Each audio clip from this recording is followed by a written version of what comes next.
You know I really need to catch up, when the first chapter ain't even in English. What's up guys, that guy with a pencil here. Fun fact, I do have to have it on me, and keep it on me at all times. Another fun fact, don't worry about the eye. I'm just training my Sharing. I'm heavily allergic to pollen, and yes, I did take medicine. Yes, thank you for the person who gave me the recommendation about the honey and the tea. Yes, I am doing that. The only reason, I didn't mow the lawn today. And I put on a mask, thinking, oh, my airways, they won't be locked. Forgot to put on goggles. And then I scratched my eye. So, we do currently have a Sharingan right now. It'll presumably fade over the course of the video. Like, these usually don't last for more than an hour, but I literally could not wait any later to record. I was initially going to record and then go by the law, and I was like, it's going to be dark by the time to record, because I got 4 chapters to read. So, let's not waste any more time, and let's hop right into chapter 28, Sentimento de Okay, I'll admit. Let me admit another fun fact on top of a fun fact. I made sure to read this chapter before it went out of English. So I do know the general purpose of the chapter. So thusly, I think even in the cover, I will say chapter 28 review. But this is gonna be like a real quick overview of what happened, because I can somewhat understand this language, but not fully. But I read it in English, so I have a general enough idea of it. So allow me to cook a little bit. Essentially, this chapter, in essence, is about friendship and the importance of handling your emotions yourself and not trusting evil, mystical, magical creatures to do it. Because we get to meet sister whose name I forget immediately. Like, gosh darn, I read it like a week ago, guys. I'm not gonna lie to you. But essentially, this is a continuation of chapter 27. The end of chapter 27 revealed that Gokuraku's older sister is, in fact, the princess, aka Gokuraku is royalty, aka bada bang bada boom. The nation probably hasn't been that serious about hunting him down, not just because he's so powerful, but also literally because he's their royalty. Sure, he's a traitor, but like, he's also of the royal bloodline. Presumably, that's fine. And even specifically, the sister doesn't seem to have any issues with him even harming Lord Bakugami. Very specifically, she worries about him as an older sister would for a little brother, which I do find adorable. And the main thing with this chapter that I do love is that she's mainly concerned on like the dynamic between Gokuraku and Ichi in particular, considering Ichi's kind of just like, yo, what's good, gang? It's kind of awkward, you know. I don't get this like sibling stuff. I just got adopted like 3 days ago. I have really no idea how this works. So Ichi's kind of just here, and naturally the sister of Gokuraku is like, okay, are y'all friends or something? And of course, like, legally speaking, they kinda are allies, acquaintances. I would say like kidnapper and kidnappee, but Ichi's been so chill about it. I feel like I can't really say that. Like, I mean, I guess you can be chill with being I'm not gonna close the eye. We're going full Sharingan. And it's funny, because I feel like I want to itch this eye.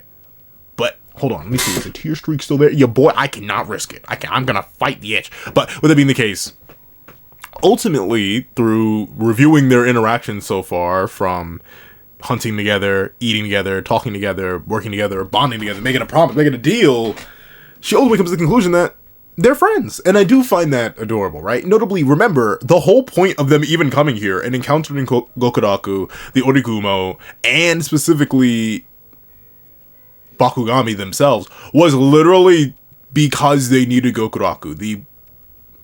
What was the name?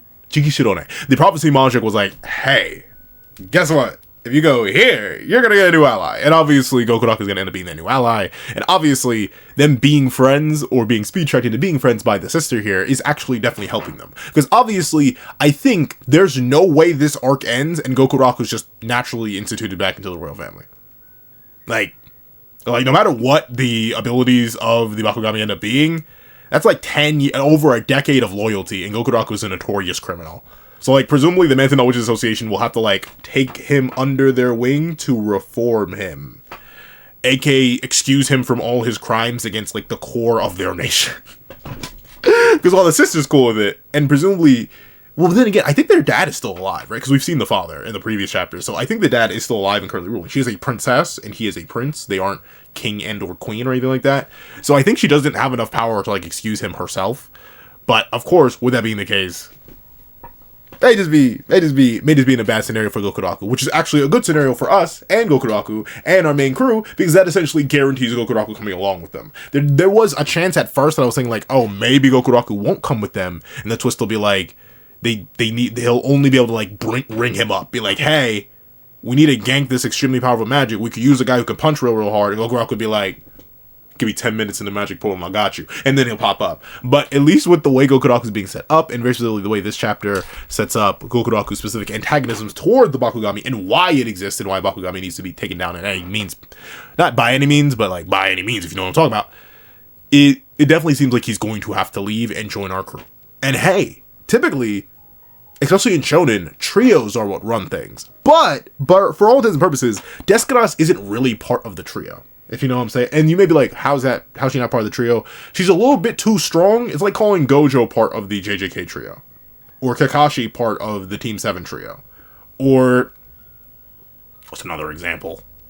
Think Kisuke part of the Bleach trio. That's not even really a thing. The Bleach trio doesn't really exist. And that's the thing. Ultimately, Deskuras kind of doesn't count because he's a little bit too broken, a little bit too powerful. So Gokuraku does seem to be around that Ichi level. I mean, they both did comparable damage to Lord Bakugami, aka no damage at all. So I think ultimately they are in the appropriate power level spot. And of course, the only person who does definitely need a buff, if she's going to be at all combat relevant, is Komugi.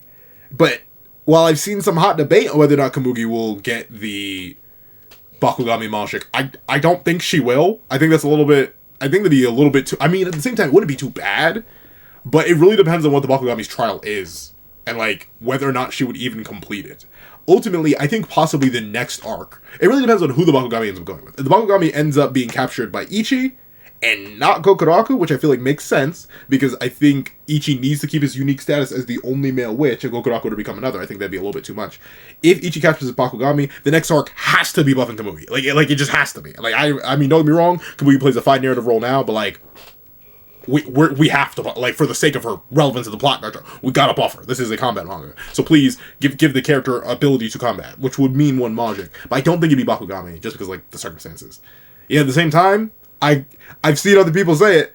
Ichi's kind of getting a lot of Magics, and he's still sticking to the ones that he's had. Like, notably, have we even seen him use anything other than Raiko? Well, actually, no, technically, you know what, actually, I think it comes to mind, but I don't actually think I agree. While I think he has been getting a lot of Magics, technically, he only has 3. He has Uro, who he can't even really use, Raiko, which he barely used, well, he uses all the time, and then, Uruashi, the Hisame Magic. That's it. So, I mean, adding a Bakugami would be interesting. And once again, since the Bakugami is a worshipper of the World Hater Magic, it'd be interesting to see him interact with Uro, who seems to be not necessarily even playing fields with the World Hater Magic, but more even. Like, the World Hater Magic at least respects him enough to be like, gang, I'm going to give backshots to this entire landmass. You may want to dip. So, like, that's some level of respect that I don't think the Bakugami would have. So, I'm interested to see how that dynamic will play out. So, who do I want the Bakugami to go with the most? I think it still is Ichi, despite how many Magics Ichi has, and the fact that I think Komugi desperately needs a buff. And I just don't want Gokuraku to become a male witch. I think I want to keep that to Ichi. It would be way too soon. Especially considering they haven't really extrapolated on, like, the ramifications of Ichi being a male witch will have on the entire world just yet. Introducing another one, I'm not down with that. Especially considering you already kind of bent the rules by having him have magic tools that he can use anyway. I think he's in a fine enough spot. He can literally just be a... Think. He can be like Android 16 in some of the Solid Saiyan what-ifs, where he just keeps getting buffed arc by arc with new magic tools. That's how you buff him. You don't make him a male witch. I kind of don't want that. I want it to be Ichi. But I really feel bad for Komugi. But I feel like Deskuras shouldn't capture it. Don't give it to Deskuras, please. We don't even know half of what she can do. But, sorry, I went on a completely different tangent. But with it being the case, we see that ultimately, I think there was a funny joke here made about Ichi recognizing them as a family, and then specifically Deskuras adopting him, kinda, sorta. The master-student contract is very weird. But with it being the case, ultimately, they have a good time together. You can tell, though, that while Ichi is excited and, you know, ready to be another person, and the princess herself is very, very happy, there is something about Gokuraku that feels almost detached and resigned. Like, look at this face, man. Look at it. Like, I don't know. I've made this face whenever, like, I know something's happening, but I can't really let other people know something's happening. If people know me well enough, they're able to sense it or tell it. Just looking at me being like, something's wrong in Pencil Man. What's going on? Like, I have been seen through many a time before. But Gokuraku has that very same expression because something is going on. And we see, while they talk and bond and chat, they finally reveal their mother. Obviously, we've seen the king. We've seen the two royal family children. But the mother hasn't really been brought up. But when the daughter... Gosh darn it. No. We're looking up the name. Hold on. Is the Ichi the Witch wiki even up to date? Hold on. Let's see. Is there an Ichi the Witch wiki? Gokuraku. Not Gokuraku guy. No, please. In fact, did a new chapter of that come out? I don't actually think it did. Am I gonna cover? I don't know. I'm in like a weird phase with it. Nope, that's Gokuraku guy. That's Gokuraku guy. Ichi the Witch. Gokuraku guy. Ichi. I need to know the sister's name. It's gonna bother me if I don't. Gokuraku. Who's your family? Richa. Okay, Richa Kagami. So, Richa brings up their mother. And obviously, she drops a pretty fat lore bomb. The reason the mother hasn't shown up is because she's been dead for 10 years. Pretty long time. Pretty long time. But you can see she says this with, like, no regard. And notably, I'm not saying this is impossible to happen. Like, you can definitely organically get over the loss of somebody. Like, unfortunately, it sounds rough to say this. It is kind of the circle of life. I know I have been wrecked anytime a family member I was purposely connected to was gone.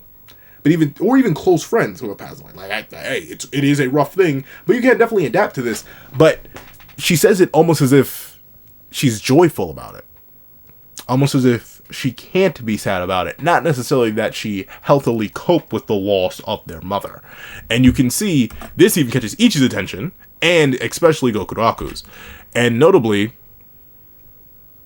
they see Ichi himself basically is like, you good? And she's like, oh, of course I'm good. I'm amazing. In fact, everything's amazing. In fact, Ichi, we're amazing.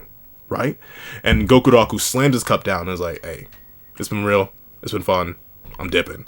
And Richa asks him to wait, but not just wait. Specifically, come to the ceremony.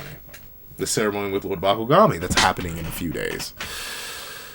And the ceremony to praise him and glaze him to the moon and back. Because if you remember, Richa is the person who started the entire Bakugami thing. She was the first one to find him. And thusly, she's the source of the ritual. But of course, they just leave. Gokuraku and Ichi do end up leaving Richa behind. And obviously, considering we kind of have a vague understanding of what the Bakugami does, it's clear what happened to her. She wasn't allowed to healthily cope with the loss of her mother. She was given an out via the magical thing. Which is why I still think it's gonna boom everybody, either by using all the negative energy at once to literally boom everything, like literally make a massive explosion, and or just give it back. Like, especially considering, it really depends on if it's like, you take the negative emotions at the time and they kind of just flatline, and then he just gives it back to you, or if the negative emotions build up over the years, and like, they keep stacking. All the pain you would have felt through coping over like a 10-year span was just going to be, like, smashed on you at one moment. That's really the main question of how the Bakugami's powers work for me. Is it just a big boom? Or is it more complicated than that? That's what we'll see. But with it being the case, we see that ultimately, Gokuraku explains what was implied here. Richa was sad, extremely sad, about the passing of their mother. But with the Bakugami, who looks extra creepy in this pen. Like, I remember when I was reading, I was like, ooh, but that's what tapirs look like. But ultimately, she wasn't allowed to cope healthily because the Bakugami absorbed her negativity. And since it absorbed her negativity, and she was the eldest of the royal family, or at least the eldest daughter, she was able to pass the Bakugami around to a bunch of other people and absorb their negativity. And thusly, a lot of people are unhealthily coping by not coping at all. Like, notably, at least in my opinion, even if bad things happen, you should do everything in your power to deal with them healthily. It doesn't matter if it takes you 5 months, 5 years, 5 decades, you should at least be able to deal with anything that has happened to you, because that's kind of what you need to do. There is no magical tapir you can hug. But even in the universe where you can hug the magical tapir, you shouldn't hug the magical tapir, because being consistently happy and having no down, like having no negativity at all, I don't think is a good thing either. Like, even if someone were to ask me, hey, you can make all humans on the planet happy forever, permanently, would you do that? I'd be like, what you mean by happy? Because I think ultimately everything in life is comparisons. I only feel happy because I know what it feels like to be sad. If I'm always happy, that's just the new normal. And I feel like you lose a part of yourself. Like, I know that personally, I right now am defined by a lot of the negative things that happen in my life, self-inflicted or otherwise. So if I lost that, all that, because at least it's implied here, if I remember correctly, what Gokuraku explains is that it eats the memory. Or not even the memory. It eats anything associated with the memory. Like, it's not that Richa forgot her mother died. It's just that any negative emotions associated with that are gone. So there is no personal development going on there. Richa's essentially just been in this weird limbo purgatory for 10 years. And Gokuraku acknowledges that that's basically just not his sister. It's a husk. It, like, is a sister, like, legitimately, but not really. Because she wasn't really allowed to become whatever she was supposed to become if she was allowed to actually deal with her emotions and develop as a person. And thusly, Gokuraku is a scientist. Experiments are what he does, yes. And he did personally infuse himself with magical tools in order to be able to slay the Bakugami. But of course, he can't still, because he's still a male, even with the magical tools, even with the magical abilities. He's not able to meet the criteria to actually slay or do anything to the Bakugami. And thusly, he kind of needs Ichi. And to the point where, at the end of the chapter, he's like, yo, Ichi gang. It's for real. It's been fun. We fed together. We told my sister together. It's all been real, gang. You are not allowed to leave. We are taking down this magic. There's no ifs, ands, or buts about it. We are clapping that magic's cheeks. We are eating tapir for breakfast, lunch, and dinner. We are. And notably, he tries to look intimidating. He tries to look real mean. He plays into the persona that's been set up for him. But you can tell by Ichi's face here, and specifically what he says here, man, they don't give a gosh darn. He's like, this magic is a terrible being? Shoot, sound lit to me. Let's clap its cheeks. And Gokuraku was like, oh, I thought that'd be more complicated. But okay. And I like that. Once again, Ichi, he's definitely a more complicated character than he appears to be. I've seen like some complaints, oh, Ichi's too boring. That boy has darkness in him. Let him cook a little bit longer. I promise you. You will see it again. But with it being the case, he's just excited. He's ready to lock in. He's ready to absolutely cook and get devious and dastardly on the Bakugami. And I'm excited to see it. So let's not waste more time. Let's actually hop into a chapter that I haven't read yet. And a chapter that I need to review that's actually in a language I can fully understand. Because I can understand bits of this. I think this is, I'm not sure if this is Catalan or Portuguese. I genuinely don't know. I have no clue. But, bada bing, bada, oh, wait, we gotta go up. Yeah. Desgrass is so bad, bro. If you let Desgrass hit my line, just hit it. Hit it. I got a ring. I don't have a ring back. Man, let me not go too deep into it. But, okay, there's a joke that I was about to make, and I'm confident that Desgrass is a full grade. I'm not going to make it, though. But let's hop right into chapter 29. 29th Hunt. Begin the operation. Desgrass and Komugi. Both of the, it's funny. I want to see more of both of these characters, both in combat roles. It may be like, Pencil, what on earth are you talking about? We see Desgrass in a combat role consistently. Yeah, but like, we see around Desgrass. Like, we've seen her use, what, 3 magics? 4, maybe? And she has, like, hundreds. Not hundreds, maybe, like, at least tens of magics inside it. Whoa. I mean, it's not wrong. Tens of magics inside of her. Maybe hundreds. But we haven't really seen her fight for real. Like, not for real. It's always been, like, lampshaded or slightly shown or off screen. So I need more of her, simply because I know she's broken, but at the same time I understand why... perfect, they're on the first page here. I understand why Nishi-sensei is not giving us more, because we're presumably saving that for something later and more important. And Komugi, I like Komugi, but man, you gotta cook. We gotta get you a magic, girl, because you need something. Or at least, like, let her do more creative stuff with the power she does have, because she does have magic of her own. But let's not waste more time. Let's actually hop right into the chapter itself. Lady Witch, here is an overview of our security. If there's anything you require, don't hesitate to ask. Lady Witch, if you please give your opinion on this plan of operation. Lady Witch, have you any suggestions for traps? And that is interesting, right? Notably, while the Bakugami does drain negativity, it does seem to be around a specific event. At least if the sister's any reference, if Rich is any reference, only the negative emotions with the event are associated with it. And then that negativity being drained thus gives high affinity to the Bakugami. Because these people are so capable of negativity. They hate anything that does anything negative to the Bakugami. So, like, clearly they're still capable of negativity. The Bakugami doesn't drain all negative emotion out of you to some degree, like I mentioned earlier, like the idea of a permanently happy world. But I still do think removing negative emotions at all that correlate to a specific instance at all, it just isn't good. And will drastically affect how you evolve. Like, I can't imagine. Let's see. That's the thing. I don't have, like, over-dramatic lore, but I have moments that that were negative that define my life.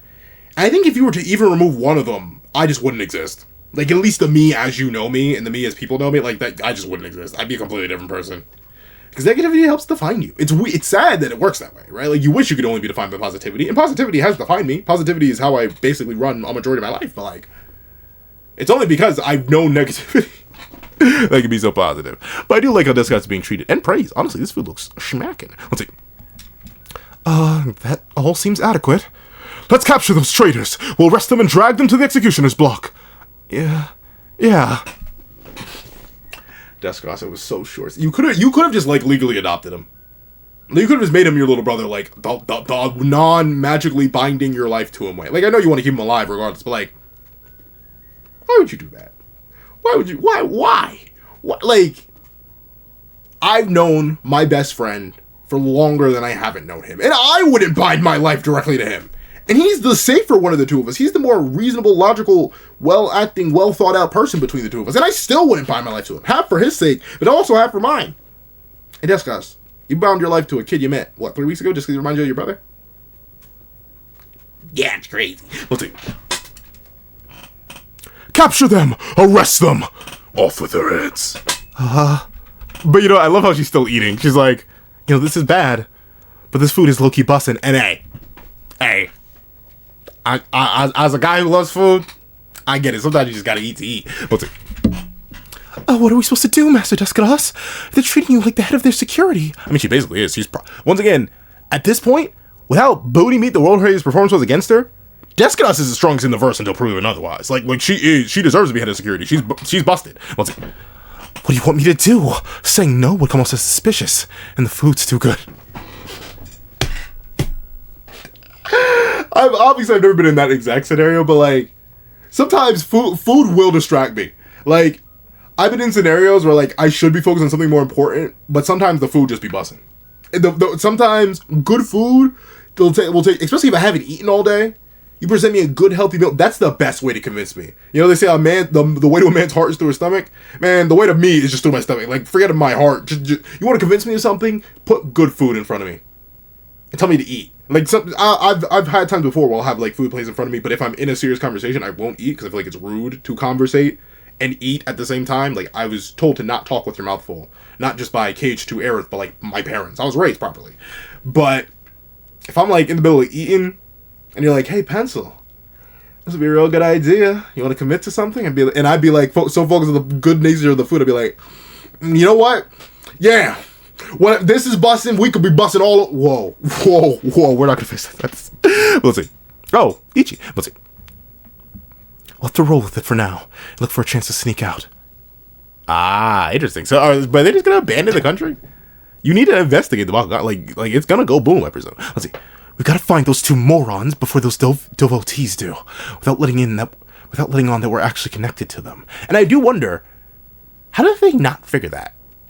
Like, magical person, other magical person, witches show up, who are also magical people, and this nation doesn't run on like what? You wouldn't think they were associated? In fact, we know Ichi's wearing a variation of the Mentenno uniform, but then again, I guess he's the only male one to ever wear it, so I guess it wouldn't really make sense or click for them. And plus, it's a completely different nation. Descos! How did you even get, how? Let's see. Does this mean Oi, Jigo, Negi, O, Jix, D, Rek? Does that mean anything back? I don't think, even reading it backwards, I don't think that means anything. But the jump scare is hilarious. Huh? Lady Witch, is something the matter? No, nothing. The food's simply so exquisite, but she can't help but... Oh, wait, no, that's Kabuki. No, nothing. The food's simply so exquisite that she can't help but jump for joy. She can't? I see. Oh, shoot. But, sorry about that. Sorry for coughing in the mic. Personally, fun fact, and it's bad because I cough into the mic occasionally. I try to always mute whenever I go to, but sometimes I get jump scared like that. I hate when someone burps in my ear. Like I'll be so into a video, or worse, I'll have the video as background noise, and someone will burp, and it'll rip me right out of it. Like, and notably, I don't blame people. Burping is burping, and I get it. Sometimes it happens, especially if you're doing one take and it doesn't really interrupt the take, and you're flowing smoothly. It's sometimes even harder to re-record. I get that. And like, for example, Cammy Boy G, he's a Deltarune theory video guy, and in his 7 days and 7 nights theory, and in his think was the second video. I've watched it like 10 times at this point. It's really he has a really good voice. I don't know, man. I love having him as background noise. What's the other one called? 7 days and 7 nights, and then the Burger Pants Conspiracy. There are 2 times I think he burps twice in the first video, like towards the end and towards the beginning, and he burps right at the beginning of the second video, and it is just, I don't know, it directly in my ears, and it's fine. Like, I don't mind coughing, I don't mind sneezing. It's weird because it's louder.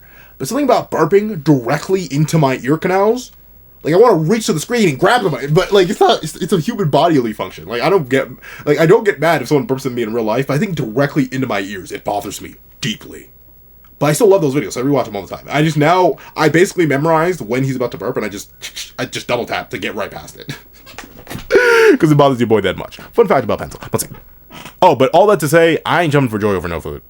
I've had food that has basically changed my life, and I ain't jumping for joy over. Nah, let's see. Now, I'm terribly sorry, but might we ladies have some privacy? Why? Because they're women asking for privacy. You respect desk. Let's see. We'd like to conduct an ultra-amazing witch ritual to think of a plan. An ultra-amazing witch ritual? Yes, it's a ritual which gives us superpowers of concentration, allowing us to think of incredible plans. But if there are people around to distract us, we'll only get terrible trash plans. Now, might I ask you to step outside, please? Trash plans? That won't do at all. We'll give you your privacy right away. And you know the crazy thing is, in this universe, you couldn't even deny that. Because, like, how are you going to question her?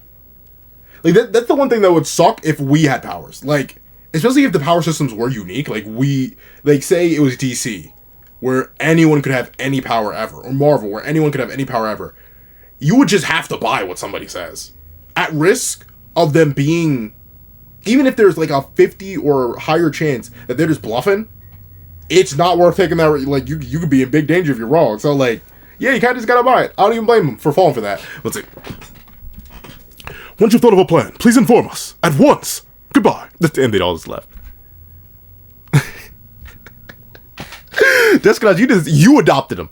You adopted him. Like you said, you ripped him from the mountain home. It's your fault. Let's see. Not really. It's our Let's see. What the heck are you doing, you brainless mutt? Oh, hi. I'm back. You see, I have a friend like Ichi, and just like Descott, he gets on my last nerve.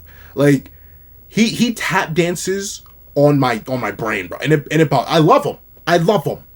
He's a wonderful guy. Nicest dude you'll ever meet. But he will cause trouble and then bring it back to you and expect you to solve it. Whenever he does that, now I leave. I vacate. That's why whenever I'm hanging out, especially with a group of people, I will always drive myself there. Because I will need to vacate the premises. I am not no superhero. I will vanish in a heartbeat. I remember one time, he was like, hey, I kind of said we could all beat these guys in a fight. And they're going to come get us in like 10 minutes. And I was like, oh, wow, really? He was like, yeah, really? And I was like, good. And I left. I think he got beat up. Because I didn't hear from him for a while. But the rest of the friend group was fine. But I remember asking, like, hey, are y'all good? As I was home. And they were like, oh, we didn't realize you left. But yeah, we talked them down. They wanted him, though. And, like, I don't think it was being bad. Like, they just roughed him up a little bit. But, like, why would you do that? Why would you instigate and then be like, hey, let's deal with this together? No! It is your problem. You did it. I love you, bro. No! I refuse to fight on somebody else. I don't like to fight in general. Why would you do this? And obviously fighting's like the extreme. He's just a mess. I love him. But he's a mess. He's an absolute mess. Just like Ichi. Let's see. Hi, I'm back. Help us acquire Bakugami, Deskados, Komogi. He's so excited. No. That's what I hate about spring. The flies are coming back. But help us acquire Bakugami, Deskados, Komogi. He is so eager. He wants to slay this magic so bad. Let's see. Help you what? Oh, okay. So wait, was Gokuraku under the table too? How did y'all get in there? Let's see. Okay, I hear what you're saying. Fly, please. Please. Please. You're so tiny too. You're literally probably just in that. Let's see. Oh my gosh. I think the Bakugami was actually that kind of magic. I'm not surprised.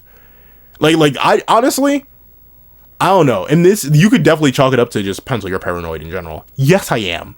But if it seems even, like, not even too good, if it seems good and there's minimal cost, I have questions.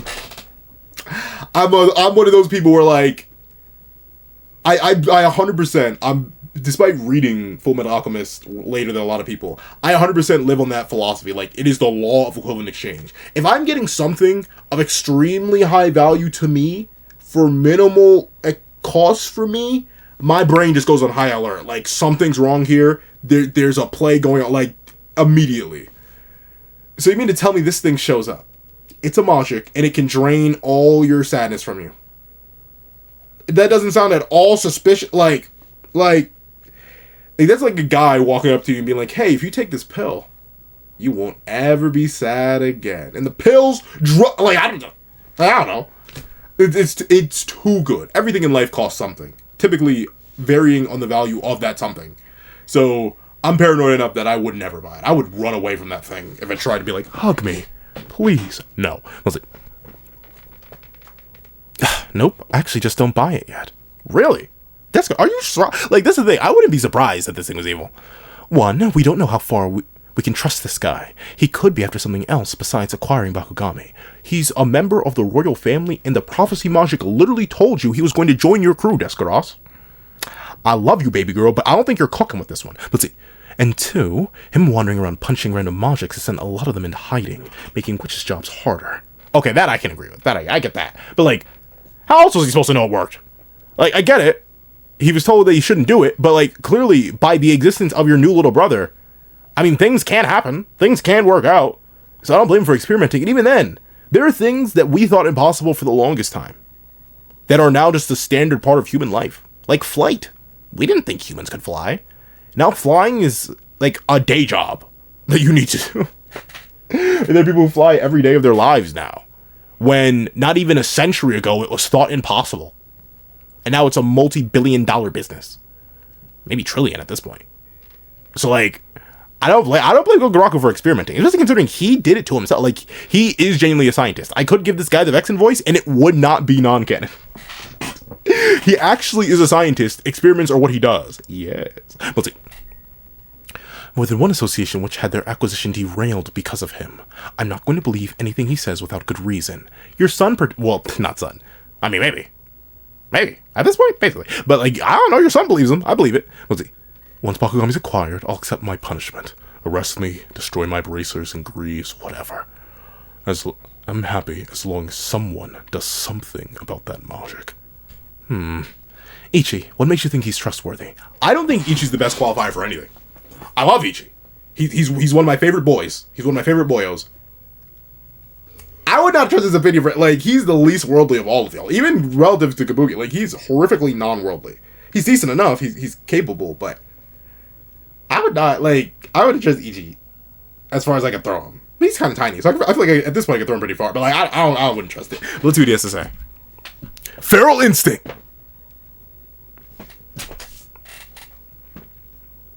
I mean, like, what else would it be? I don't know what I expected, but, like, you know, he's an honest guy. He would say that. And, you know, I guess it's kind of like how you can kind of just tell. I mean, it's hard to tell, though, because people are good at, like, manipulating how they appear to others.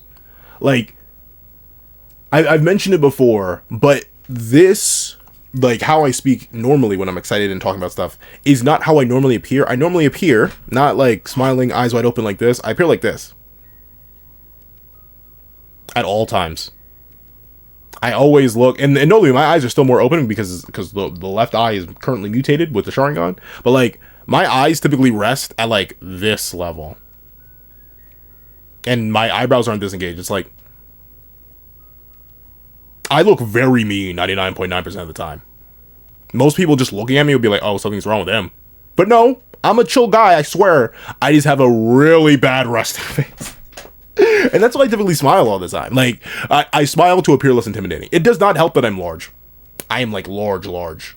Like, over 6 foot, over 200. I'm at 203.5 today. I'll be at 182. But, like, large, over 6 foot, I'm quite intimidating, especially considering I have, for some reason, I don't know why I inherited 99 stealth.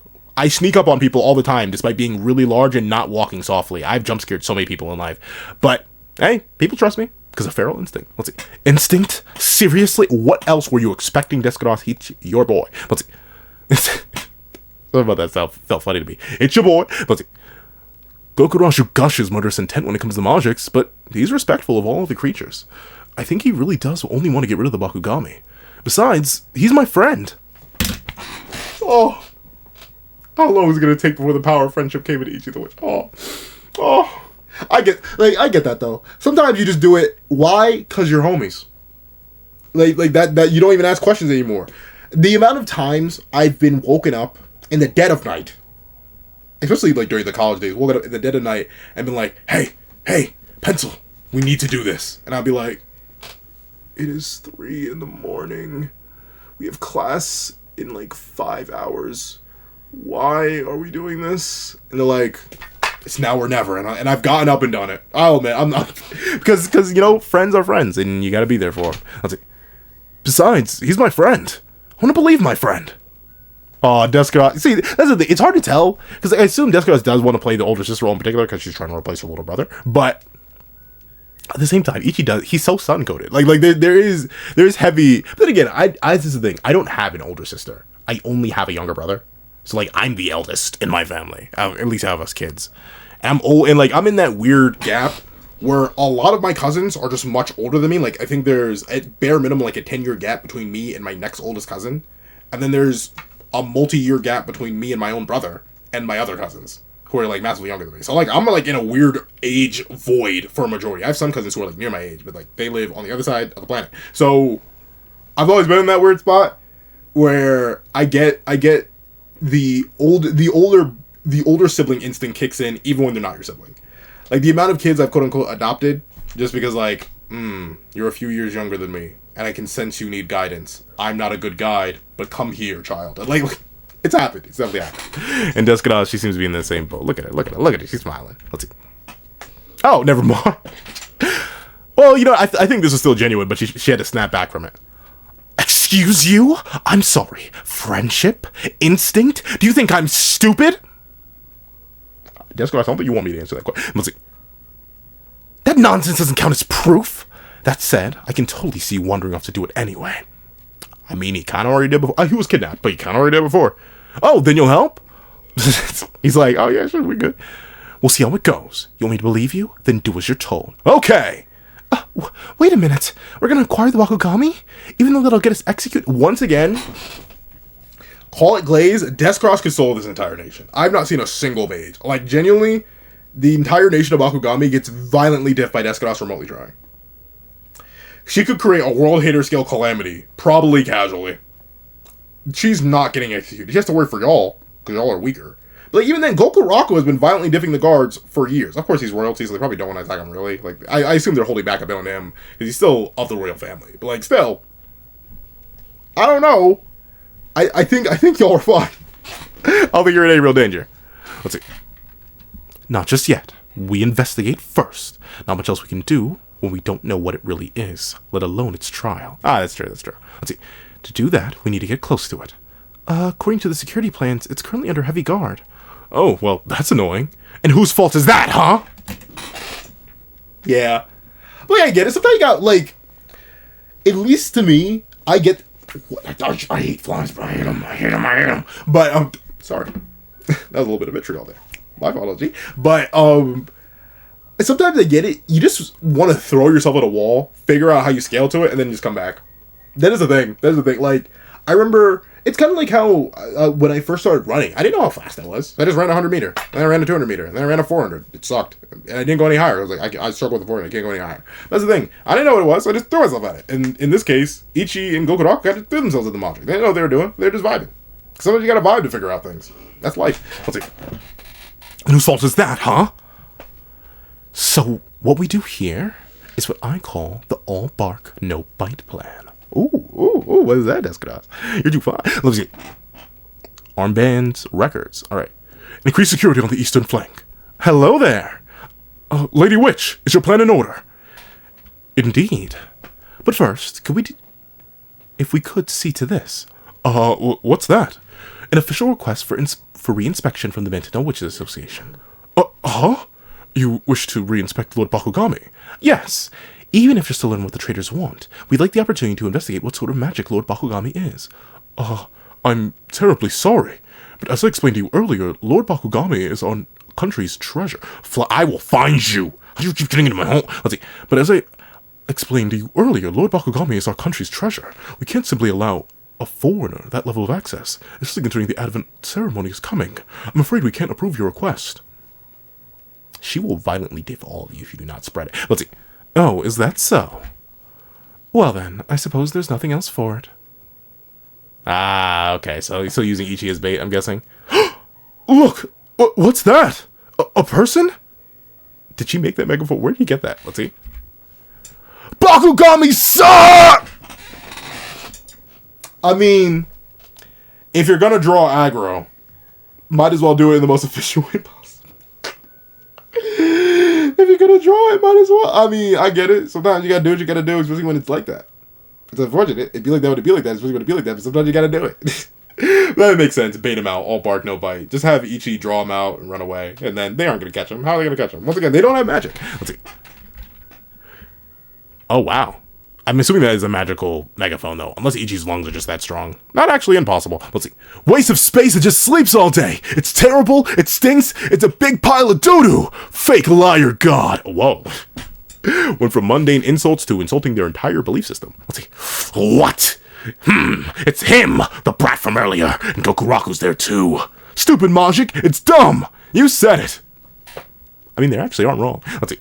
How dare they say such crude things about Lord Bakugami? The disrespect! Let's shut them up! Capture them! Uruwashi. Oh, yep, okay. Oh, that's neat. So we get to see him use another Majik.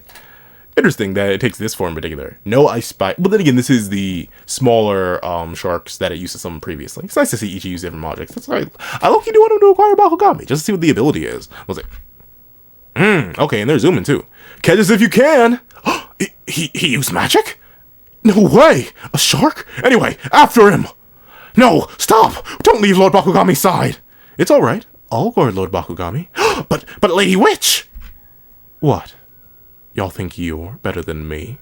That's the thing. Like, this girl is a walking nuclear weapon.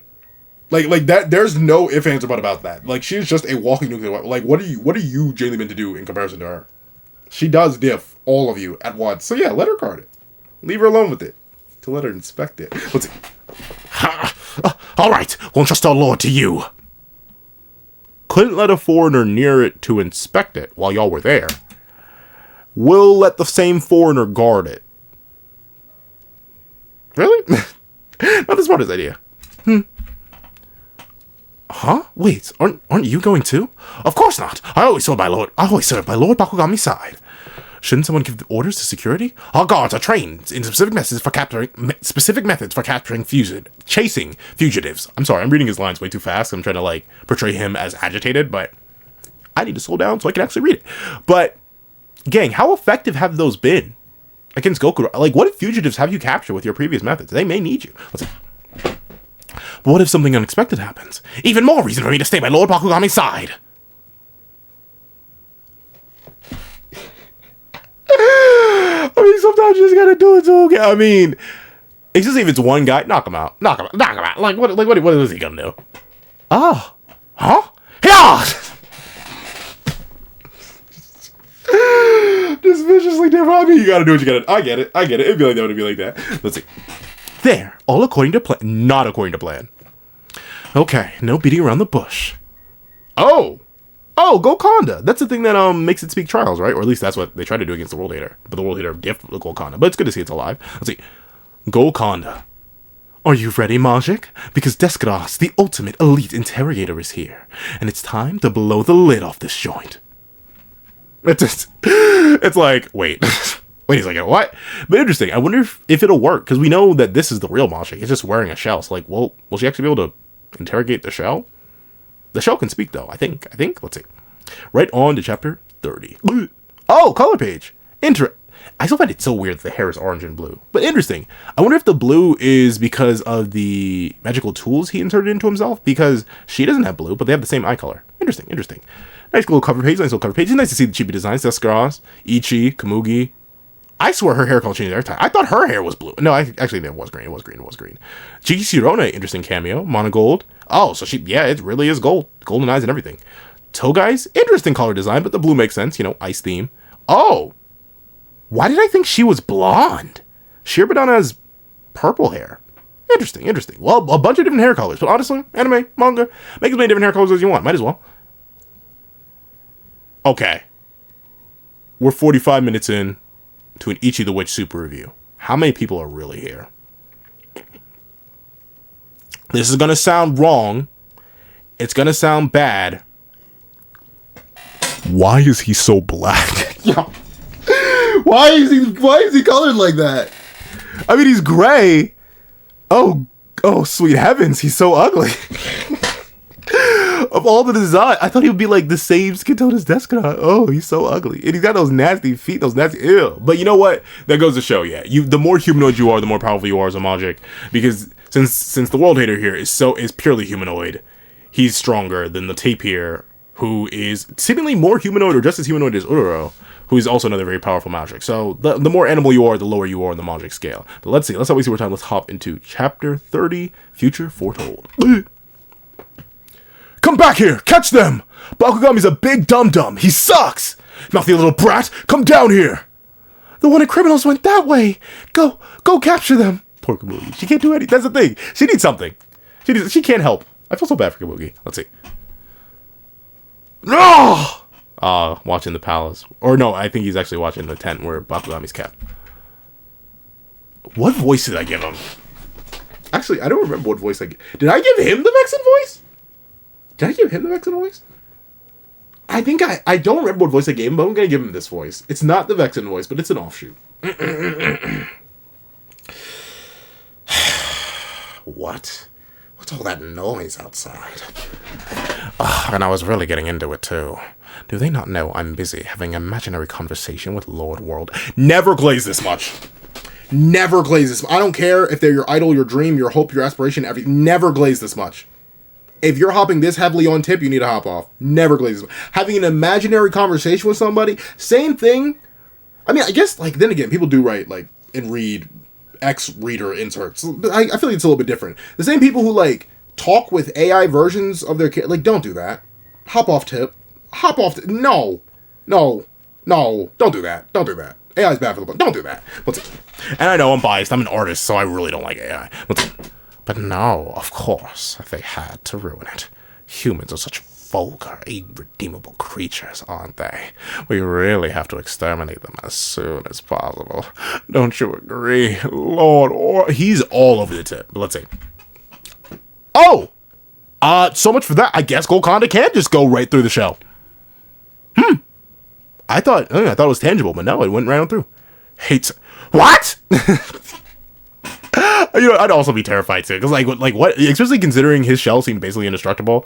Imagine just immediately get met with an entirely different creature that you haven't been met with before, and it just hard grabs. I'd be terrified too. Let's see.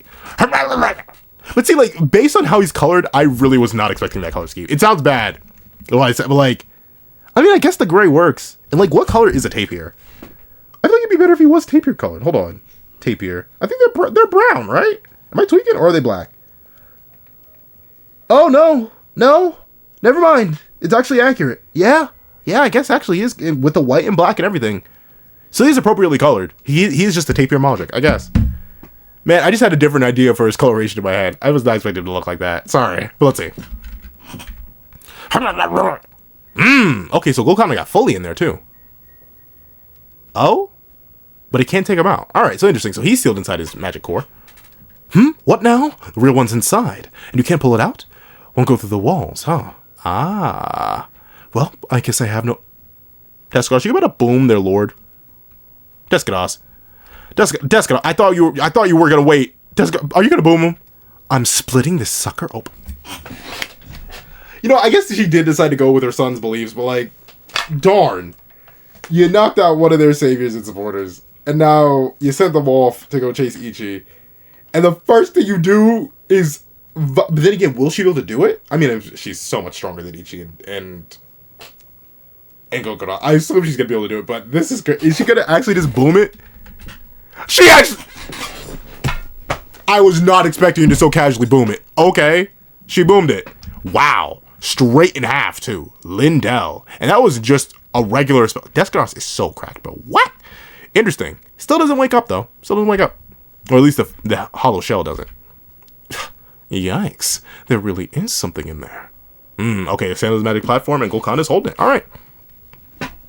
I figured something was up when the magic was corporeal enough that even men could snuggle the thing. So this is the real you, huh? Oh, yeah, I didn't think about that. Yeah, I guess technically men aren't even supposed to interact with magic at all. So the fact that he was able to make a tangible form is actually low-key a feat for the Bakugami. And I wonder what its real name is, because like, they called it Bakugami. But it's actually kind of a feat for the Bakugami in terms of like magic application. Because so far, unless being attacked by a magic, men haven't really been able to interact with it. So impressive. But I do wonder, how small was it back then? Like, because like clearly the real tapir magic is much, much larger. So like, did it grow up alongside the fake husk? How tangible was that? Is it like a Hawk Mama situation? I'm so confused. Let's see. Okay, in interrogation time. Why? I mean, buddy, you do want to wipe out an entire nation of humans, can't? Like, what did you expect them to do? Let's see. I said it before, and I'll say it again. You know what? I'll give a pass. If it's your own children, I hate you.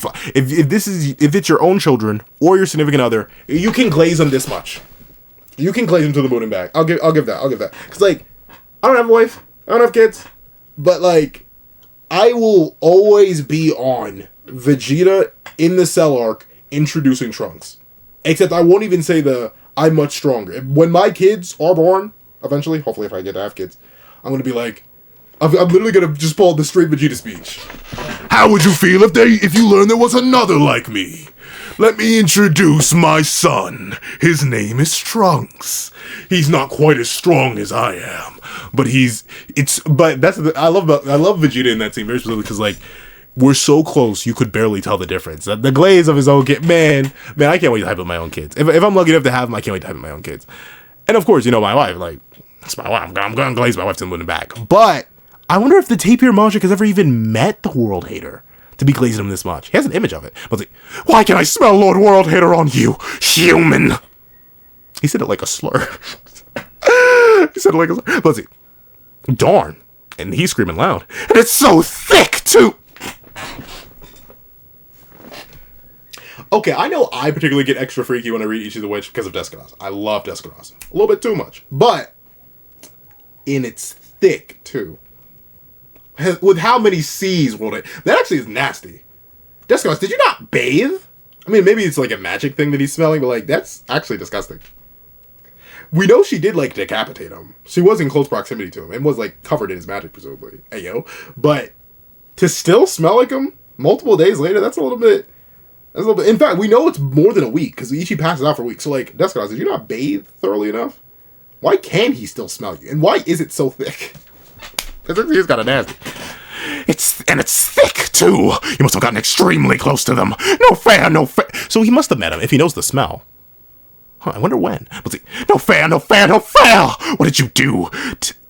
That close to them. Tell me, human wretch. Don't glaze this much. Let's see. My reaction is that. But Descaros, I got it. Did you bathe? Like, how does that? I can't. No, I can't. I will turn my other eye into a Sharingan. And the left eye is just calming down. Look at that. It's only, where before it was the entire eye, now the top eye is healed. I cannot scratch this right eye. I can't. I'll lose it all. Let's see. Ugh! What? Are you the World Hater's stalker or something? Gross. Did you talk to them? Did you? She decapitated them. I guess that's a form of talking. Not really. Let's see. This is probably a dumb question, but were they doing well? Did they mention me? Okay, so they definitely did meet.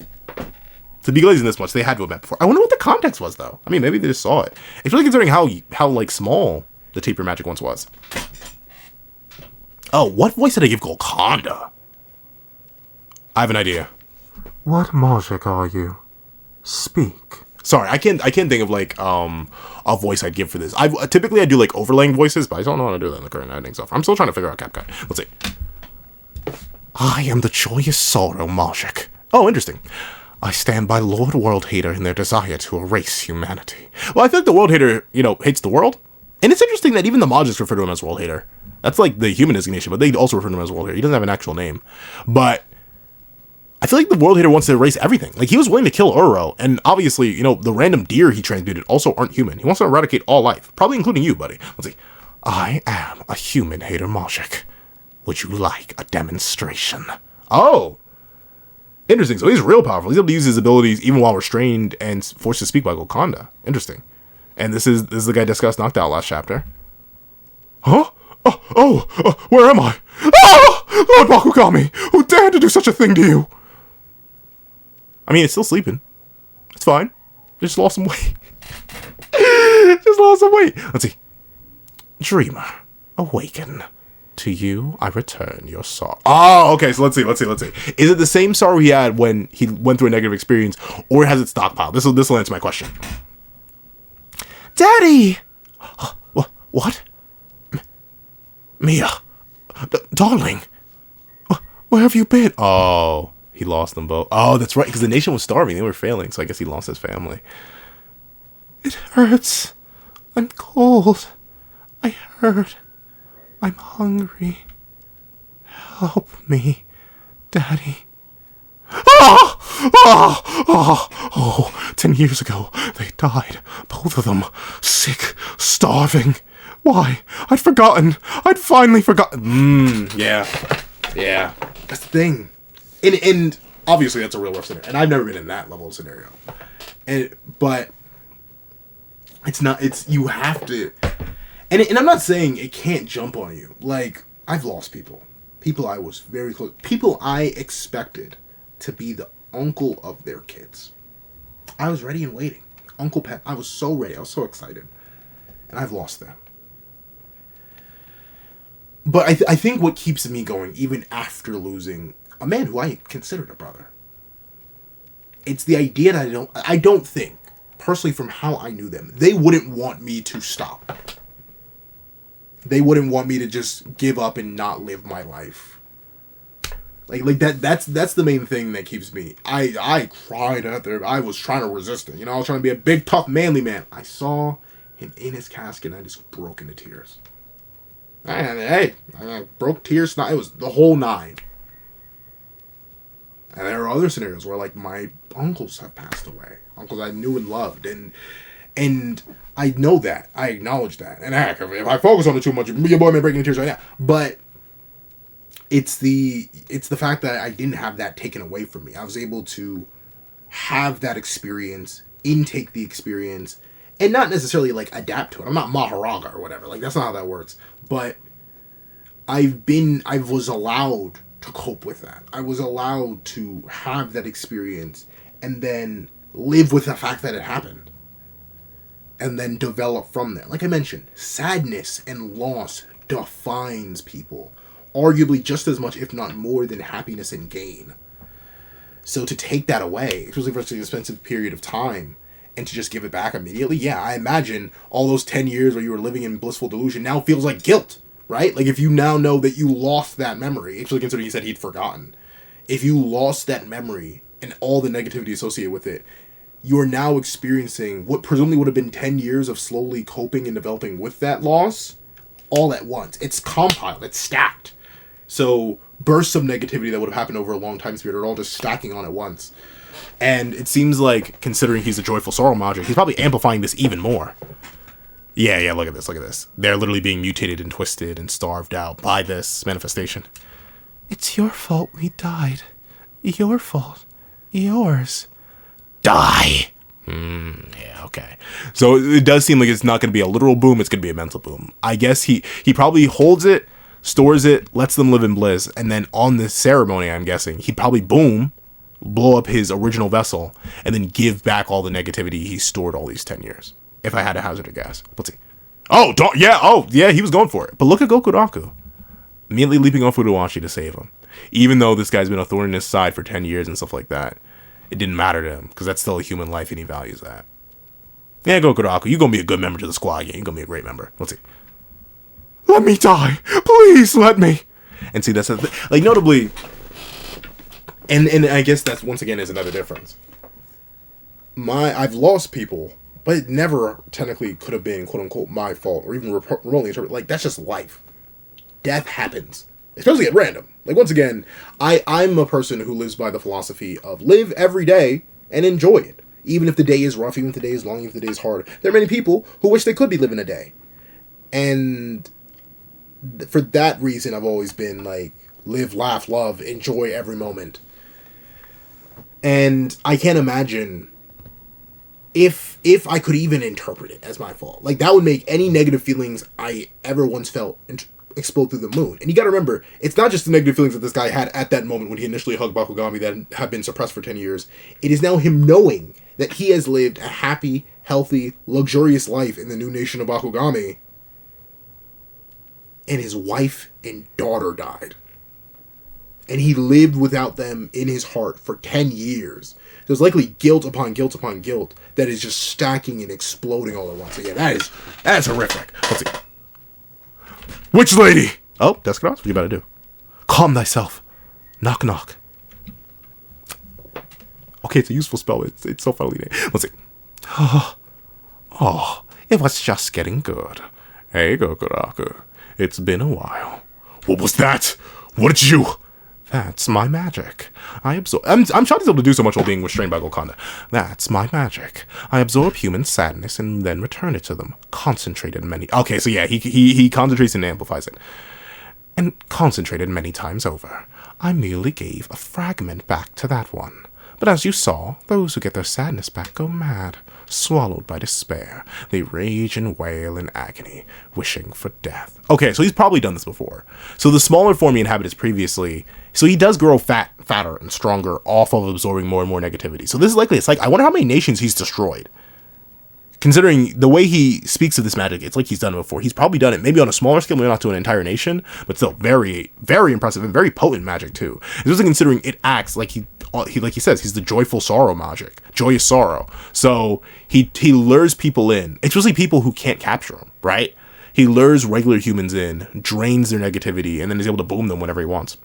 Yeah, that's rough. What's it? I gave merely a fragment back to that one. But as you saw, those who get their sadness back go mad. Swallowed by despair, they rage and wail in agony, wishing for death. The fools honestly thought someone would come along and just make their sadness go away for free. Humans, they're such shallow, mean, and stupid creatures. I've stored their sadness for a decade now. But yeah, that's the thing. And it sucks, right? Like, I wish... It's kind of like how I feel about sweet things. I am addicted to sugar. I'm not gonna sugarcoat it. But I'm addicted to sugar. Like I love it. Donuts, not candy. I'll admit, I'm not. But you know what? Young me was addicted. Like whenever I would go on road trips, my favorite combo to get, it would be half brisk iced tea and then lemonade, and then a whole like those nerd clumps that you see at the gas station, like the big nerd containers. I would pop a whole bunch of those in my mouth, mix it with the lemonade. It was literally nothing but straight sugar, straight carbohydrates, delicious. I haven't done it in years. I may go do it one time once I like hit 180 and I can mess around with my weight a little bit. Then, because I've been linking around like the 200 range for a while now, so I just want to get under that. This is the thing. Love sugar then, love sugar now. But admittedly, I'm more cultured. I love ice cream and cakes and donuts and just pastries. Cinnamon rolls. Cinnamon rolls may be my favorite dessert, if not my favorite food ever. The only reason it may not take the spot for my favorite food is because I love chicken. I love chicken bacon quesadillas. Like that's smacks. I love steak too. So like I'm very much carnivorous, but I'm also very herbivorous. And I do love a variety of fruits and vegetables and stuff like that. But pastries are my weakness. Sugar is my weakness. But you know what the cost is of sugar? I ballooned up to like 300 pounds. Like now I can confidently say, hey, I weighed in at 203.5 today. But, like, 2 years ago, I was like 300 pounds. I was here. Like you can go back to the earlier videos. You can see I've shrunk massively. Because I just had sugar and sugar and sugar. I wasn't moving and exercising like I used to when I was younger, and my metabolism obviously dropped off from back when I was in high school. So my old eating habits combined with less movement, combined with less metabolism, made me balloon up. Because ultimately, while sugar is delicious and wonderful and tasty and legendary, if it's not free, it comes with that cost, and you need to burn off that cost in order to make it manageable. And that's the same thing for just life. If it smells too good, if it seems too good, don't believe it. Like any get-rich-quick scheme, don't buy it. Any, I can help you do such and such in 10 days, like, even, especially like for a guy who's going through, and will probably forever be on the battle with weight loss, we're going to be, make. The amount of ads or stuff I've seen, like, do this to lose 100 pounds in 3 months, like, no, that's not how that works. You gotta put time in, you gotta dedicate, like, nothing in life is truly easy. Nothing. So if it seems easy, if it seems too good, it's probably wrong. And of course, the Bakugami knows about that. The Joyous Sorrow Monarch knew about that. And it's like, humans will fall for it. Humans are desperate for any easy path. And it's true. I like taking the easy route. I'm not going to sugarcoat that either. I'm a guy who enjoys when life is simple. I can deal with and have dealt with and will deal with complicated things all the time. But it's not my preferred thing to deal with. I'm a very simple and lazy guy. It's always been. But I've always been careful. Well, not always. But I've been careful. And I will continue to be careful. It's dangerous. Let's see. And soon, I'll give it all back to them on the day of the ceremony. Oh, this is a weirdly drawn Desgrass image. Where's her neck? I mean, I guess it's just the angle. Her body looks weird here. Let's see. On the day of the ceremony, all at once. Can you guess what'll happen?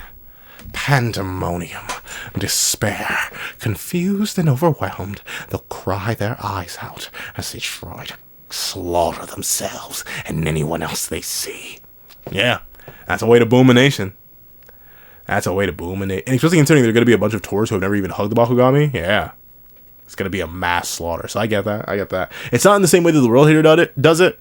But I can see why the Bakugami is like, hey, I know my big, juicy, scrumbly, umptious, thick, daddylicious World Hater will love me for what I'm about to do. Because he technically is cooking, at least on the life-wiping part. Let's see. The bouquets... Oh. He's walking downstairs. The bouquets will be blood splatters. The music will be screams and howls. It'll be a parade of human cannibalism and death. I'd be shocked, but he is a war human-hater. But yeah. But this is the thing. I'm very interested. If he doesn't get captured... Well, he has to get captured, right? Like, he's the Monarch of this arc. It's kind of like the plot. He has to get captured. I'm interested to see how he's going to interact. Either with other Monarchs that are sealed inside somebody, and or just the person who captures them. That'll be interesting. The nightmare will become reality. And every single last second of it, I will dedicate to Lord World Hater. Yeah, we're acquiring you first. You tell him, Desgrass. Anything you say, baby girl. I'm sorry. What's that? What is your trial? Speak. That's the thing. It clearly speaks in multiple voices. Like, by the multiple, like, the stacked text speech boxes, like, it definitely speaks in multiple voices. But let's say, my trial? It's simple. Take these 10 years of sadness I've absorbed and bear it. All of it. One human. And I have the right to choose my challenger. Let's see. Licha Kagami. Ooh, Licha Kagami. Perhaps I'll choose your older sister, Gokuraku. That's devious. But that's the thing. It's his right. Because Gokhan forced him to speak the truth. If that's his trial, he can choose it. But then again, though, Gokuraku's supposed to join. I like Ichi's probably have to take the trial, or Desgrass. Like I don't even think Gokuraku can take it just because of the conditions. And I don't think unless the plot twist is that Ichi's gonna come and join us. Unless that could be a twist though. Ichi takes it, becomes the vessel for Bakugami, and then gets to use its abilities actually with no drawback. But then she has to cope with the loss of her mother. That could be an interesting twist, and that would be a good way to kind of appease all people. Gokuraku doesn't become a male witch, but the magic situation is taken care of. Komugi doesn't get any buffs, which is unfortunate, but, we're saving her for a more specific Komugi-based arc. It's clear in Komugi's arc. Ichi doesn't get any more magics. He gets to still work on the 3 he currently has. And Desgrass doesn't get any more magics, because we can't keep giving Desgrass magics, because he already has 50 of them. 50 plus, probably. 100. So, honestly, Richard becoming the vessel for Bakugami it'd be an evil, devious, and dastardly twist, but I could see Nishi Sensei going for it. It'd be crazy. It'd be diabolical, but maybe a little bit of crazy diabolicalness is what we need in this day and age. Hold on, let him go. Let's see. Gokuraku. And luckily enough, we have chapter 31 to immediately hop into. Let's take a look at a book reading rainbow. Hold on, let's see. Chapter 31, Challenger. Mother, look! Magic items even a man can use. I came up with them. Very impressive, especially for a child. Oh, you're such a clever boy, Gokuraku. Oh, but physically augmenting someone? That's frightening. I'll make it better, so it doesn't hurt. Useful. But I mean, like, that at all, especially in a universe where men literally can't use magic at all and can't use magical tools, I think many people would take a life for that level of power. Because, like, that is a crazy level. Let's see. I'm gonna invent amazing magic items that make the country rich again. Then you'll get better too. That didn't happen. Let's see. Thank you, Gokuraku. My kind, sweet boy. And then she died, right? And then she died. Darn, yeah. And that's the thing, right? I have long since acknowledged that death is a part. Sorry, I've long since acknowledged that death is a part of life. It will always be. But like, knowing that doesn't make it any easier, right? Like that's the thing that's hard about concepts that are negative that you cannot avoid. Like, obviously, I think aging is a beautiful thing, and I'm happy to be alive to age. I'm always happy to be alive. But like, I can feel things that I didn't feel before. When I was a younger lad. To quote Elsa, the cold never bothered me anyway. Now, man, if it's like 30 degrees, I am freezing. Give me a coat, give me a 2 coats tornado. Like, I feel my body aging. My knees. Admittedly, it's due to the fact that I'm massive. And like, I was morbidly obese for a long time. And then I'm now just like, I think I'm just technically overweight. 180 is the limit for like the height I am. Fun fact, we're in an Ichi the Witch video. I don't think it was right. I'm 6'1", or like 6 foot and 3/4, whatever you want to argue. I've heard multiple things from multiple doctors. But I'm 6'1", 203. But I was 6'1", 300. So like my knees, way out of whack. I was morbidly obese, and then for a while I was just obese, and then I think I'm overweight. Because the average weight for a man around my size is like 160 to 180. So I'm 20 pounds off. That's why I want to get to 180. But at the same time, I don't think I'll stop at 180. One, because I just want to buffer, because I like to travel. When I travel, I don't like to think about what I'm eating. So, like, I want some sort of leeway there. And also just because I think 180 will be fine. Like, hold on. Let me see. So this is the arm. Stagnant. No flex, no pressure. And then this is me currently. No pump, no nothing. Today was push day, though. But I did that, let's see, at the time of recording, over 12 hours ago. So I have definitely gotten stronger and leaner and stuff like that, and I still have 20 pounds to go. So I assume once I'm like down these last 20 pounds, I'll be lean enough, or like 23.5 pounds. I'll be lean enough that I technically could be in a fine spot to stop, but you know, a buffer is a buffer. I always prefer that. But that's the thing. Back in the day, I never would have had to worry. I would have been 180 passively, just by doing my regular day-to-day, because my metabolism was higher, because I had youth on my side. But as I feel myself age, there's nothing I can really do about it other than accept it and work around it. Okay, back in the past, I never had to work out to have musculature. Now I need to, so I work out. Now in the past, I didn't have to watch what I eat. But now I need to, so I watch what I eat. So, like, that's the thing. Sometimes you just gotta make changes. You gotta accept, you gotta be able to move forward. And that sucks. There's nothing you can do about it. That's the most saddening yet perfectly true part about life. Man, it sucks. But nothing I can do about it. But let's see. Elder sister? We're taking these flowers to Mother's grave, right? Ah, no, Gokuraku, I told you. These flowers are for Lord Bakugami. But why? You haven't visited Mother's grave even once. Let's go see her this time. Stop bothering me about Mother. It's fun. And see, you know what? That is actually a way in real life that some people cope. No magic tape are involved. But, like, denial isn't. Like, I mean, but extending it's not denial. She accepts that she's dead. But, and there are some people who just don't have it. Like, death affects all different people in a bunch of different ways. So it is entirely possible to healthily not necessarily care about the loss of somebody. But, like, clearly this isn't meant to be. Because, like, look at that. She's even still crying. What do you mean it's fine? It's fine because I'm not sad about it anymore. And that's the thing. It's okay to not be sad about the loss of somebody. It's okay to accept the fragility of mortality and just value life for what it is while you have it. But to completely get rid of it, it's not good. It's not healthy. Is it raining? How strange. That's the thing. So even though he drains their sadness, he can't fully suppress or drain their negativity. It still is within them. Let's see. Oh, flowers. Right. Must take flowers to Lord Bakugami. And that's the thing. It isn't just that he drains their sadness. He gains absolute loyalty from them. So he's not just a joyful sorrow magic. He genuinely manipulates their mind. Ironically, it is like an addiction again. Like I mentioned my sugar addiction. Sometimes it just controls me, you know. Like sometimes I'm just like, I gotta have a sweet treat. I had a big dinner. Oh no, I'm gonna go over my calories for the day, but I need that donut. I just need it. That cinnamon roll.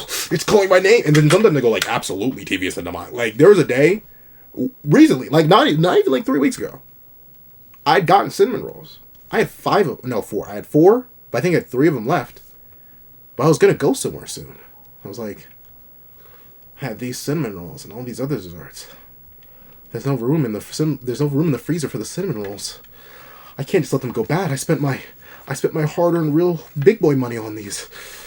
Well, I have this carton of milk. I have this cup and I have these cinnamon rolls. I gotta make them disappear. And I ate 3 cinnamon rolls that day. And I'm not talking those small cinnamon rolls, like those tiny ones. No, they're like this big, maybe bigger. Like there's the cinnamon rolls I get are huge. I had 3 of them. Shockingly enough, I didn't balloon up in 50 pounds that day because I also ate dinner. Like that wasn't like my only thing I ate that day. So yeah, something like that will control you, just like Bakugami. Simply by taking their sadness away and providing them euphoria, providing them happiness, it got control over them, even if not actively. And notably, I'm talking about a sugar addiction. The reason I've never done any illicit substances, or even substances that are no longer illicit, that are legal, is because I'm scared. If I can barely control myself in regards to sugar, what about something that's actually addictive? I know sugar was like actually supposed to be classified as a drug, but you know, almost every food company ever heavily relies on sugar for like its addictive properties, so they knock that down. So I know sugar is technically addictive, but nowhere near to like the nicotine or something like that. Like there are things that are much more addictive than sugar. Let's say, let's just put it that way to put it nicely. Let's see. Give them back. Give back the feelings you stole from my sister. What's wrong? Did something sad happen? Shut up! You're no god! Everyone's gone weird and it's your fault! You poor thing. Come hold me and I'll make it all go away. See, that's the thing. It's such an easy link, but I'd be scared. Like, I don't know. Especially me, as a person who's always, like, viewed myself... I've viewed myself defined by a couple things in life. I view myself as defined by my parents. Like, they are why I am. Not just because they made me, but also because I was raised by them. So a lot of my ideology, moral philosophy, how I interact with a lot of people is based on heavily on mirror images of my parents and just things that they taught me to do. But also, I'm a person heavily defined by my emotional reaction to things. And thusly, losing any emotion, positive or negative, has never really been a good thing for me. I always agree it is best to be able to control your emotions in any scenario ever, even by yourself, because you can be your biggest op, and your emotions can heavily play into that.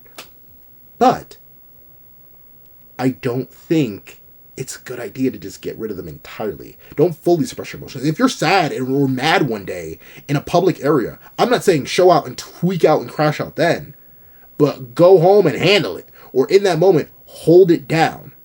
Because especially in the modern day where everything is recorded, everything's on camera, and the slightest infraction can get you or can ruin your life, it is never worth tweaking out. Ever. Ever in front of other people. Tweak out all you want once you get home. Do whatever you need to do stress relief or whatever. Don't hurt yourself. But like do whatever you need once you're in a private space. But don't do it in public. Your life can... I've seen it happen. Your life can easily be ruined by one moment of crashing out. Don't do it. Let's see. Give back what you stole from my sister. Now! Come, you poor thing. Hold me. And you won't care about anything. Oh, interesting. So it came right out of the tapir's back. I was like, and you won't care about anything anymore, you mouthy little brat. Oh! What's your problem, I'll be so much... Oh! Oh, what's happening here? Did it drag it into itself? Like, how is this happening? What's your problem, If it'll be so much easier if you just throw away all those ugly feelings.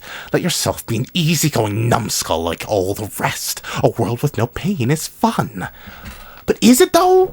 Is it? I don't think so. Like, I only know pleasure because I know pain. Like, everything, like, I don't know, I heard somewhere, like, humans can't actually tell when something is wet. We tell by temperature, right? Like we can actually define when something is wet. And fun fact, water isn't wet. Water makes things wet. That's another discussion for another time. But we can only tell by temperature. And that's kind of how I feel about happiness and sorrow. I've only felt the most insane euphoria in the peaks of my positive emotion because I felt the depths of despair and because I've been neutral. Like, being happy all the time, it sounds good in concept, but it's kind of like being immortal. It sounds good in concept until you think about it for too long. So yeah, no. And ultimately, I'm shocked, and maybe it does, because it remembers his name, but I'm shocked the Tapir, the Joyful Sorrow Magic, doesn't even have, like, a level of respect for Gokuraku, right?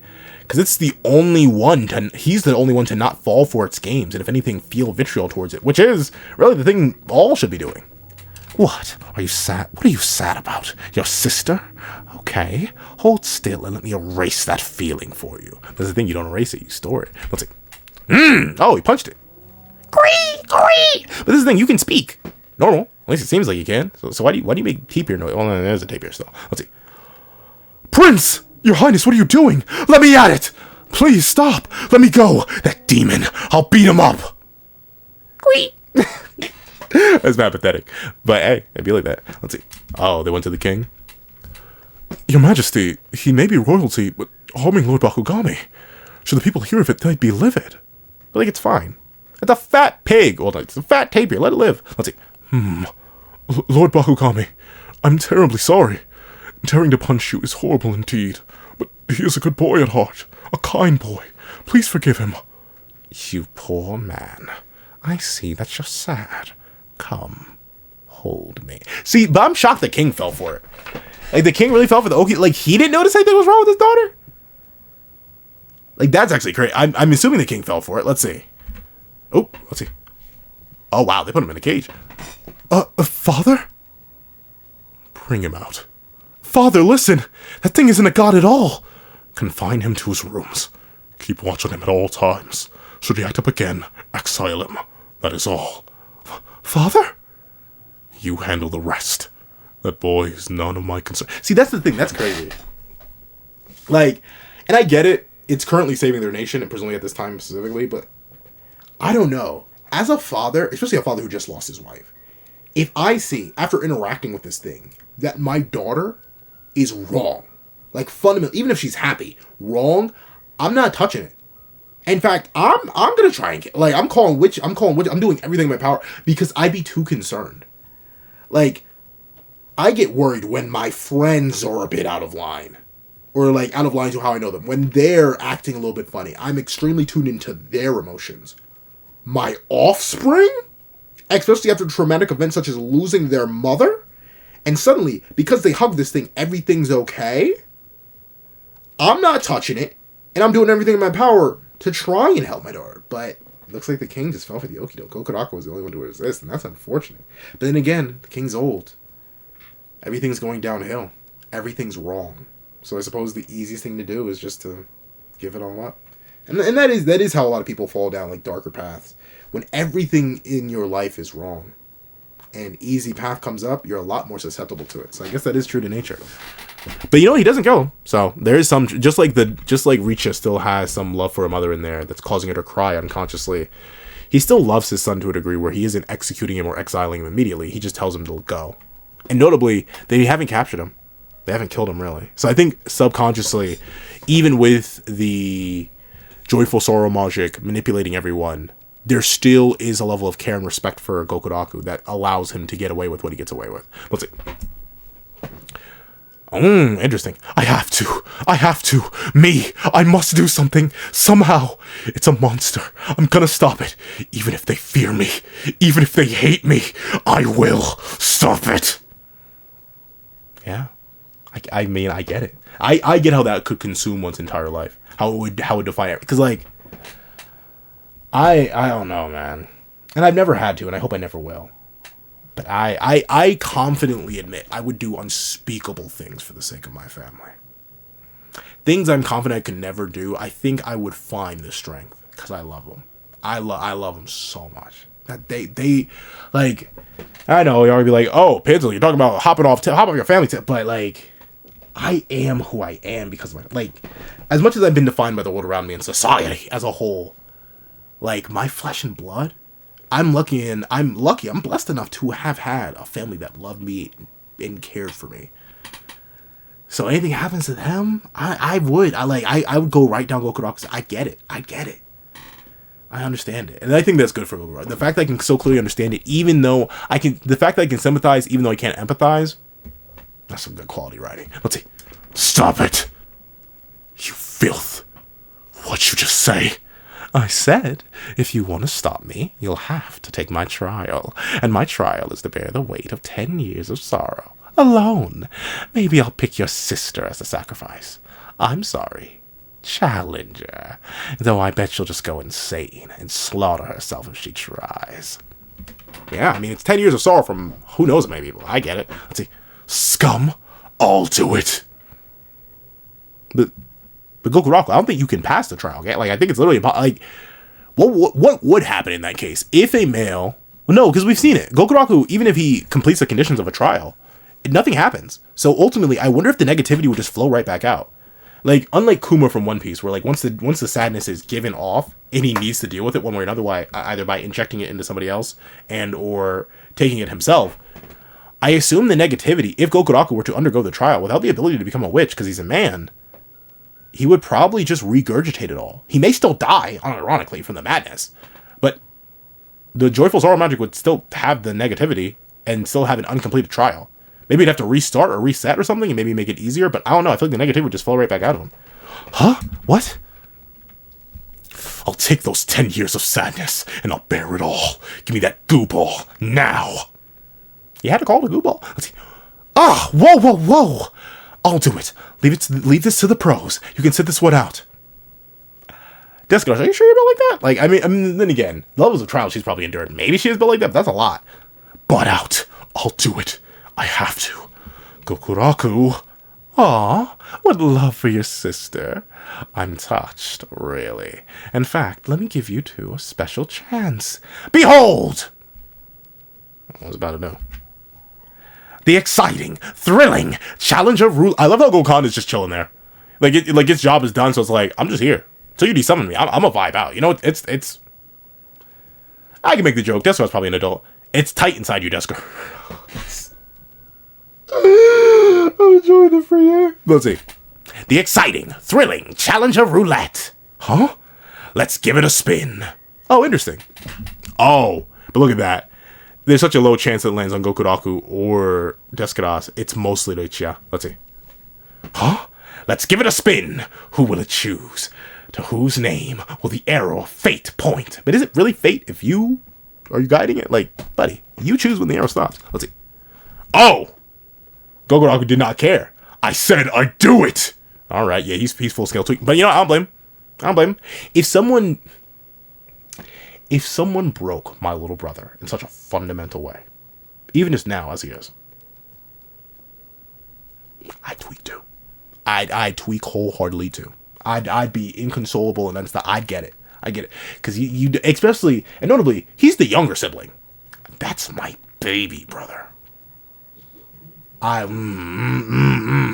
I get it. I get it a hundredfold. Let's see. I said I'd do it. Quit messing around, you arrogant pig. Technically, he's a tapir, but I think they are. No, in fact, tapirs are related to elephants more than related to pigs, which always throws me off. But they do have proboscises. Let's see. Now hand over that gross gooball. Whoa! But the rules. Don't care. Never paid attention to before. Not gonna start now. I've been waiting for this moment for ages. I'm not waiting any longer. Do you even get what's happening? Right now, the human standing in front of you is a man who dedicated over 10 years of his life just to punching you in the face. Gokuraku's goated. I'm loving Gokuraku. Gokuraku? Forget Gokuraku guy. Goat Kuraku is the man he is. Let's see. Boom! Synchro rate 50%. Simple punch of doom. Interesting. So he's still holding back a little bit. Simple punch. But that's the thing. It's not going to do anything. The tapier will just keep regenerating. He'll be fine. But let's see. Simple punch, simple punch, simple. Darn, going crazy. But look at that. It is costing him something. It does seem to be pushing his body too far. The punching does not stop until you say yes. Got it? Now let me take your trial, you filthy But that's the thing, Gokuraku. I don't think it's a smart idea. I think ultimately he's too consumed by rage. For good reason. For good reason, don't get me wrong. But he's too consumed by rage. You taking the trial will do nothing. Because it will not be passed. It would be a waste. It would be a waste of your own life. But look at how Gokhan and Desuka is just watching. Help him! And I'm not talking about the tapier. Help Gokuraku. Let's see. What is wrong with you? What the heck are you even doing? Well, he's punching you. Like a lot. Shout out to your glasses, though. There's not one piece. Let's see. Ignoring the rules just to wail on me? What's the point? Do you think you can just diss the rules like that? You're a male. Trial acquisitions. It's not as if you could even do it anyway. Heck, that roulette wheel with before was a farce, you trash. Well, yeah, I figured. Like there's no way that actually was at all real. That does it. I've decided. I've chosen my challenger. I'm gonna make you watch as your precious sister screams in agony while she loses it. My back is cramping. Back day was yesterday. Why are you cramping now? Let's see. Ichi came in and landed on him. Give him back shots, Ichi. Give that man back shots. Boom. Hey, Gokuraku. Is this the filthy magic you want to punch? And that's it. Okay, this is actually a relatively quick chapter. But, you know, this is within an hour and 30 minutes. This is going to get like 30 views. I'm confident. I'm going to. Well, actually, Ichi, which is fine. Kagurabashi got around 400, but there was a triple review, and it's pretty late. I say this will probably peak around 200, but I don't know. I like it, and I want to have all Ichi the Witch cataloged on my channel. I think, once again, for now it's struggling, but even then it's doing pretty well. I think Ichi the Witch is going to blow up, so I'm going to hold my stocks in Ichi the Witch. But W set of chapters. If you made it all the way to the end of this video, please do me a favor and leave tapier backshots. Yeah, I said it. Yeah, I said leave tapier, as in the beast that the Manchik is, backshots in the comment section down below. And thank you so much for watching. Remember to leave a like, share, comment, and subscribe. Make sure you hit that little notification bell so you don't miss out on any videos that come to the channel. Also, you can have a picture down below. You support me for as low as $1, get them $1 month. Things like exclusive videos, early content, and more. Also, now become a member of the channel for as low as $3 a month to get the same perks and more. So those perks include the live reactions, here are the series I'm to review, ad variations of all my videos, and if you become a $12 patron or a $12 member, you can order whatever video you want. Also a link to my Ko-Fi in the description down below. You can drop 5 beans for a short video, 20 beans for a long video, or any beans at all. Any support is always greatly appreciated. Now, I'd like to thank you so much for watching once again, and I hope you guys have a wonderful day. This is That Guy with the Pencil, writing off.